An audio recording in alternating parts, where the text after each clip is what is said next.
Revolutionary greetings, comrades. It's Red Sunday.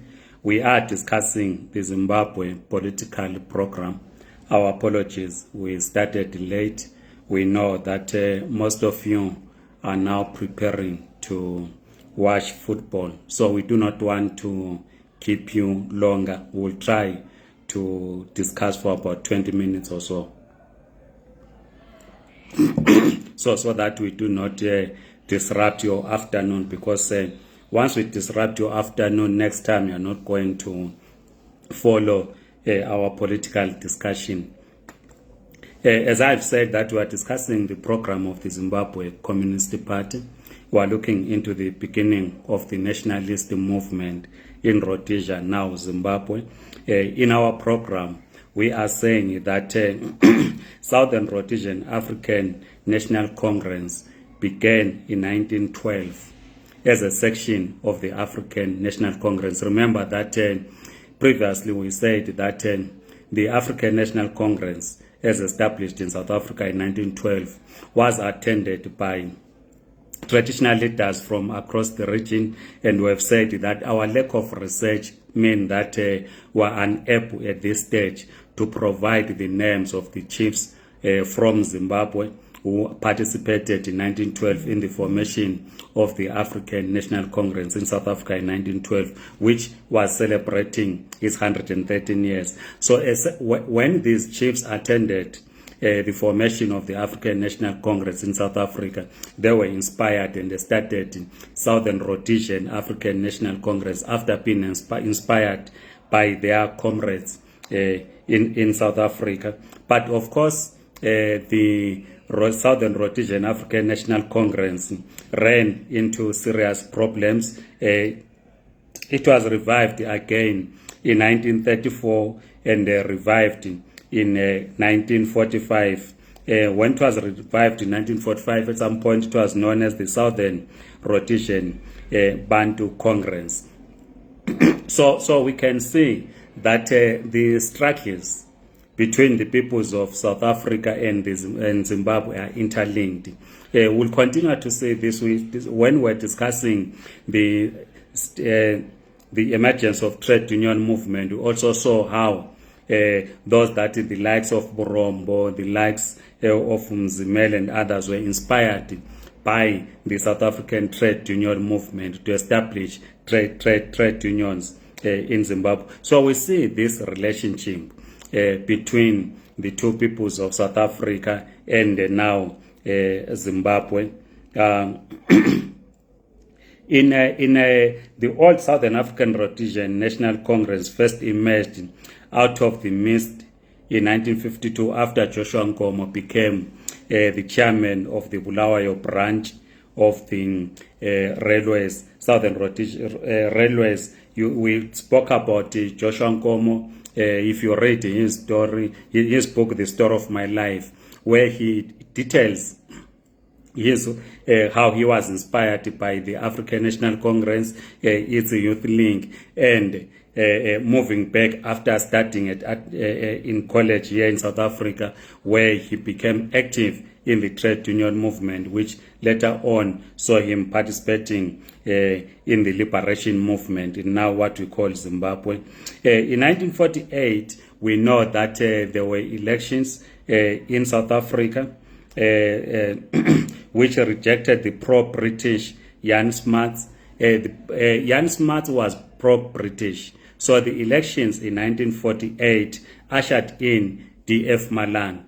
I'm sure most of you will know about the relationship of the Afrikaners and the English in South Africa, which we will not speak to in this discussion. But what is important is that when the pro-British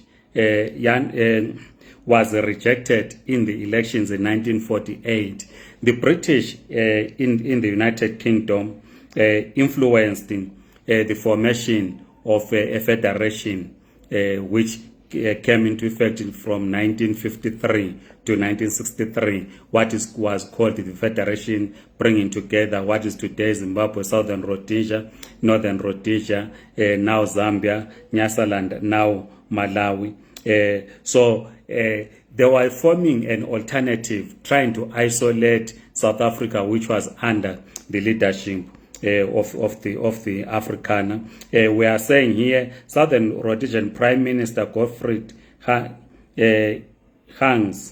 and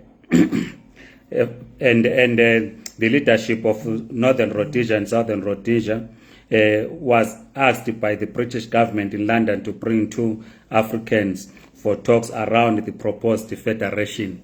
So when this federation was being discussed, the formation of the federation, the political leadership was invited to the UK. Notable, one of those that attended that was Joshua Nkomo and also a journalist, Jasper Sibano. Those that write history today, and when they explain the split of ZAPU, they will be narrating that Joshua Nkomo was selling out in those early years. But what is key is that Joshua Nkomo spoke against the federation when he arrived in London. The expectation from other Africans and what you call the British left had anticipated that Joshua Nkomo was in support of the establishment of the federation, but something that he and his colleague that went to these talks actually rejected. We are saying here, although there were a number of splits and differences in the trade union movement in Southern Rhodesia continued to grow as the economy expanded and taking on ever more workers. By 1955, young working class men in Salisbury, notable James Chikerema and George Nyandoro, formed the City Youth League, inspired by the ANC Youth League in South Africa, and in 1956 organized a bus boycott on the grounds that bus fares took up between 1/3 and 1/2 of workers' wages. The boycott was well supported and lasted 3 days, after which a commission was established which improved the fares. My last point before I then explain this and conclude is that we are saying the City Youth League changed its name to the African Youth League and entered into talks with the remaining operative branch of the Southern Rhodesian African National Congress in Bulawayo, by that time led by the trade unionist Joseph Msinga and Jason Ziapapa Moyo. The result was that in September 1957, the two organizations united to relaunch the Southern Rhodesian African National Congress as a genuine national party covering all parts of the country. The ailing Benjamin Burombo also told his followers in the African Voice Association to join the new organization, Joshua Nkomo then becoming the leader from 1957.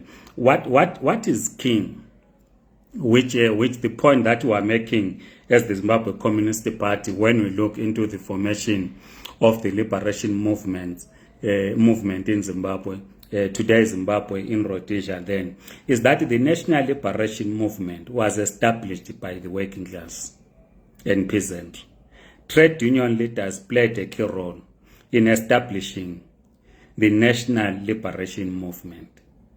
But we all know that later on, the National Liberation Movement was hijacked, because when the workers, which we spoke about when we were tracing the origins of the trade union movement in Zimbabwe, when the workers were establishing the trade unions, they understood that their enemy was not other workers, that their enemy was the bosses who were paying them little wages. And we are saying here their salaries which were paid were not enough to cover their monthly needs. We spoke about previously about the first strike that happened at Wangi Kolari in 1912. So the workers understood that you needed to establish, as part of organizing the workers, establish a trade union to ensure that you improve the working conditions and fight for better wages. But they then realized that trade unions on their own did not have power to challenge for political power, or were not formed or designed to challenge for political power. Workers then understood that if you were to improve the living conditions of the workers, it was not only the workers that were victims, it was also the peasant. We spoke about earlier on in the last video about how Benjamin Borombo linked the struggles of the working people or working class and the peasant who were losing their land. So the workers understood that you needed this unity of the people of Zimbabwe, what we call Zimbabwe today. So they organized across ethnic groups in establishing trade unions. They then realizing that the trade unions were limited in dismantling colonialism. So in the fight against colonialism, it was the trade unionists who then led into the formation of the liberation movement in what we now call Zimbabwe. And the liberation movement, when it was established, it was not established along ethnic lines. The liberation movement was not established along class lines, social classes. They understood that black people were under colonialism. And for the workers to earn better wages and to fight for the improvement of their working conditions, they needed to change the political leadership in the country. In other words, they needed to fight for majority rule in ending colonialism. But unfortunately, later on, as we'll discuss in the next discussion, is that the liberation movement was then hijacked. Then the question of ethnicity, which did not exist when the trade union movement were being established, which did not exist when the liberation movement was being established, began to show its ugly head. And the split which then happened in the liberation movement in ZAPU, apart from the split that it was influenced by imperialist forces, as we have discussed before, but it then took an ethnic dimension. And the explanation that was given for the split was along ethnic lines, that the Ndebele were the minority. You could not be led by Joshua Nkomo, was of Ndebele origin. You needed to be led by a person from the majority ethnic group.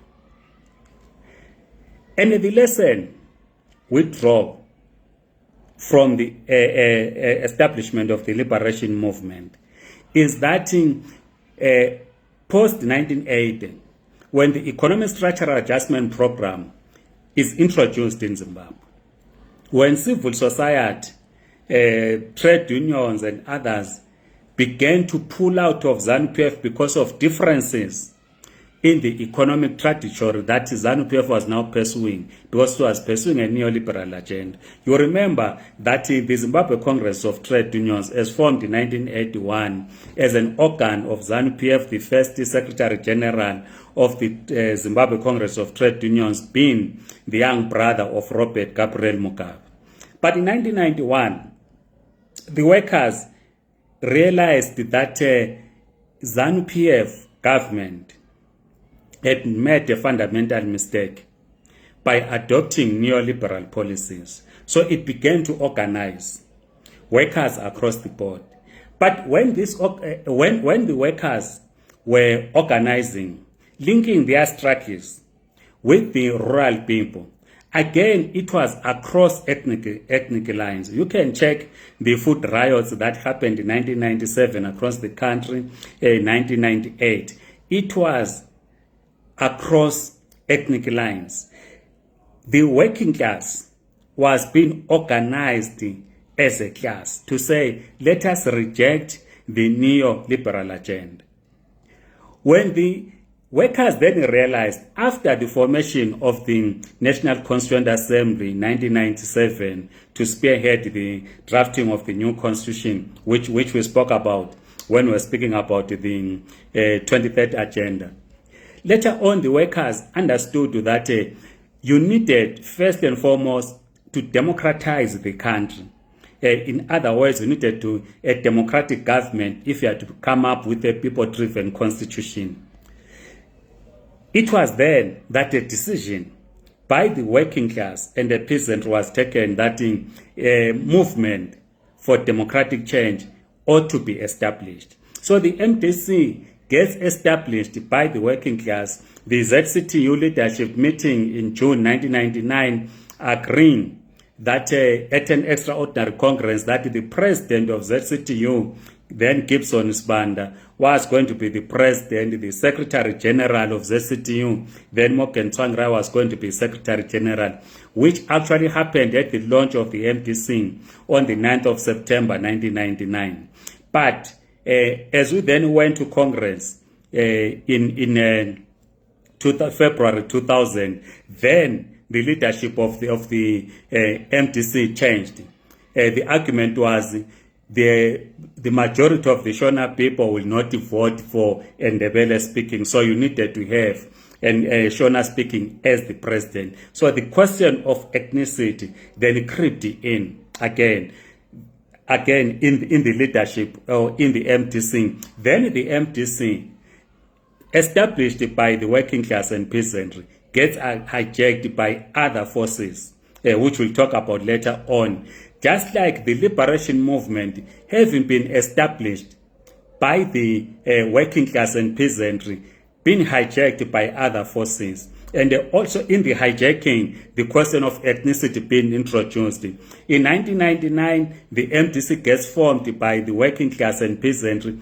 February 2000, it gets hijacked by other forces, and the ethnicity question then again raises its ugly head. So we thought it's important that we deal with this party today. As I conclude to say, the liberation movement, as established by the working class and peasantry, was hijacked. The MDC, as established by the working class and peasantry, was hijacked. And there's a similar pattern that during this period, we did not have a vanguard of the working class and peasantry, which was meant to play its vanguard role. We said the Communist Party was only established in 1941, lasted up to 1949, just for about less than 9 years.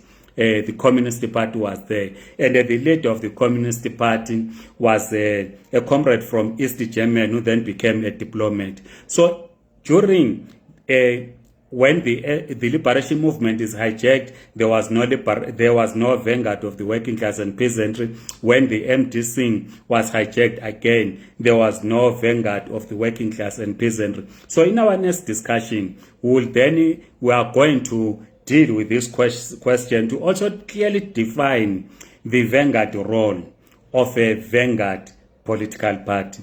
Thank you so much, comrades. We said we know that other football teams, which I will not name, they are starting to play now at 4 p.m. and they want to watch football. So we have to end it here for today. Otherwise, Amandla, comrades, thanks for joining us. Goodbye.